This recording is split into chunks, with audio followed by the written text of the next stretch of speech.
The successful woman meets a successful man, and she says to herself, I'm thinking about children in the future, and when I think about children in marriage, I have three basic options. Option one is I'll take care of those children full-time. Option two is I'll be a full-time career woman while we have somebody support the children and be there for the children. Option three is I'll do some combination of both.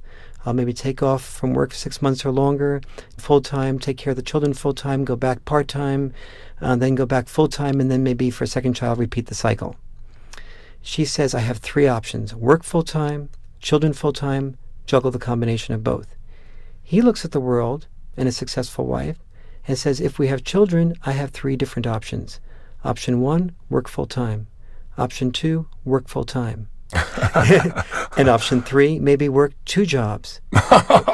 Or intensify his commitment to the work that he's doing to provide for the difference between the income she used to make and the income she makes now. So she says, I want commitment. He's afraid of commitment because he's afraid of intimacy. But he, unable to articulate what he's afraid of, is really not afraid of commitment because he's afraid of intimacy. He's afraid of commitment because he knows that if there's children down the line, that committing will mean not an increased commitment to the children and to intimacy, but an increased commitment to the economics of the relationship so that she can have intimacy with the children. He learns that commitment means commitment to economics, not commitment to intimacy. He learns that commitment means commitment to be away from intimacy. Because he's going to have to work harder. Because he's going to have to work harder to provide for the children, the children's college education, and for her ability to have time with the children. Men and women, when they have children, women are still 43 times more likely to take off from the workplace to be with the children for 6 months or longer when the children are very young. So you see this as a major source of stress in virtually any man-woman relationship that's going to mature. Is that It's true? a major source of stress in every perception of needs and wants that males and females have. As long as both sexes are very clear at the outset that both sexes want to be career people and have no children, oftentimes this problem doesn't come up. But as long as a man believes that marriage might lead to children, and the unstated hidden agenda is that the woman will have those three options and he will have the one option, the moment that is in the cards, in the future, the man starts thinking that my career is more important than hers. Why? Because they are planning on a career in which his career will be more important than hers. And so he's planning for a reality base that's accurate. It's not his paranoia. What about the challenges that come up between men and women where women say, well, how come men are so preoccupied with sex? This man is so, he's attracted to other women or he's attracted to younger women. Why isn't he attracted to me? Where does that come up? And what has your research found about that? Is it really true? Is it a generalization that women have? Is it a generalization men have? Where does the conditioning come in? The reason that many women feel that men are attracted to beautiful women who are younger is not because women are crazy, but because it's true. And one of the reasons it's true is because for millions of years it was functional for societies to train men to be in love with a beautiful young woman. Because when he fell in love with the beautiful young woman, and the more he would do for the beautiful young woman would be the more he would provide for her, the better he would provide for the children and for her. The more he'd be willing to die for her and protect her and the children. Women selected for men who were addicted enough to their youth and beauty to be willing to die for that youth and beauty. Hence, we learned stories throughout mythology that thousands of men would compete to kill the dragon. All the men would die except for one.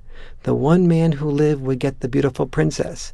The basic metaphor there was find some way of killing off the things that will hurt society, that will damage the potential for the community and for me, the woman, to die. The one man that survives, I will choose him. And we got men addicted to that beautiful woman in order to have the incentive to do that. Now that addiction to the beautiful woman is with us, we are all reinforcing it every day. Go to any school system, and we will find dozens of beautiful cheerleaders cheering for men to play Smash Face with each other. Smash Face. Why are they willing to do that? They're willing to do that because they learn that if they smash each other's faces and carry this piece of pigskin across, 100 yards and do it more successfully than the other men do, they'll have the love not only of the beautiful woman, but they'll have the respect of their father. And that's only a metaphor for the doctor and the lawyer. And then when they become the doctor and lawyer, what are they going to hear the mother say? My son, the doctor, with pride. They're not going to hear their mother say, my son, the intimate one, with pride. I understand.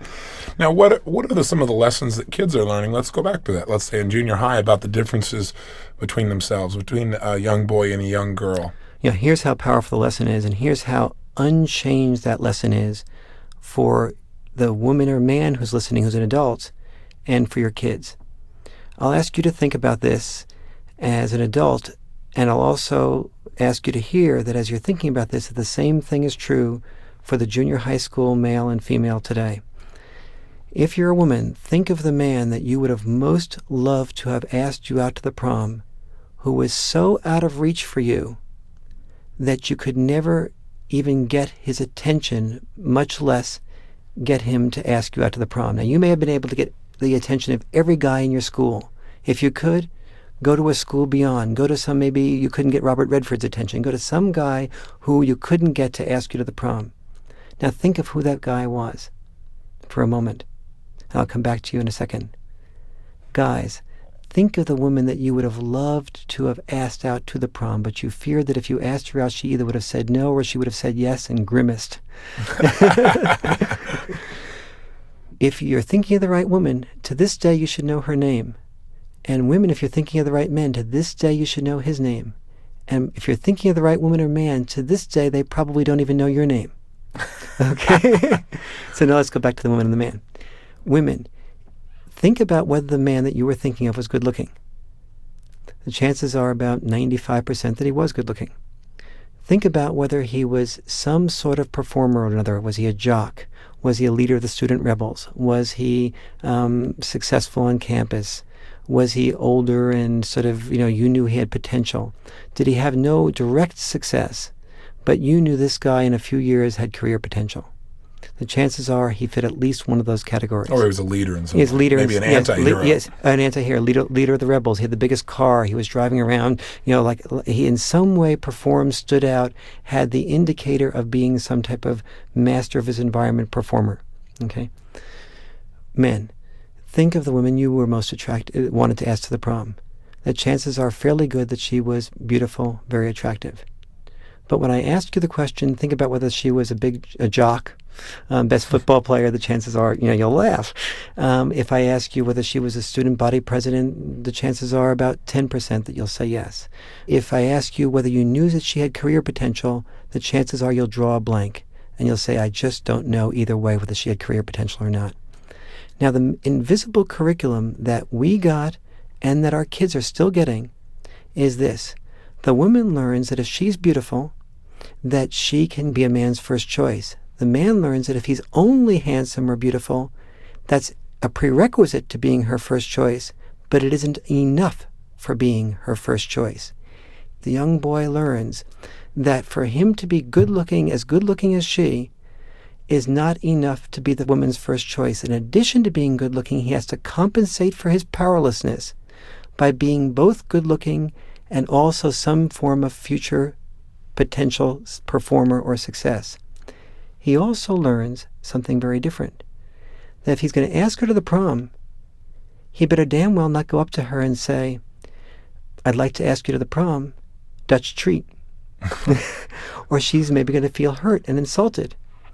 That he'll be in a better position to ask her to the prom and pay for it and say that he'll pick her up in a limousine. That the more he has to offer, the more his chance of success in asking her to the prom is. So he still learns that he'll have a better chance of asking out the most attractive women in school if he learns to pay for their attention and company. He learns he's not as powerful as the most attractive woman, his first choice, until he compensates for his powerlessness by also offering money in addition to performing. He also learns that he'd like to be sexual with her if he's asking her to the prom, probably, and that he's not going to get to be sexual with her until he risks the rejection to compensate for his powerlessness. From his perspective, he would feel far more powerful if she asked him, and if she risked rejection by kissing him first. And so he would feel far more powerful if she risked the rejection and she asked him out. But that's not going to happen. He knows it's not going to happen, so he knows that he has to compensate for his experience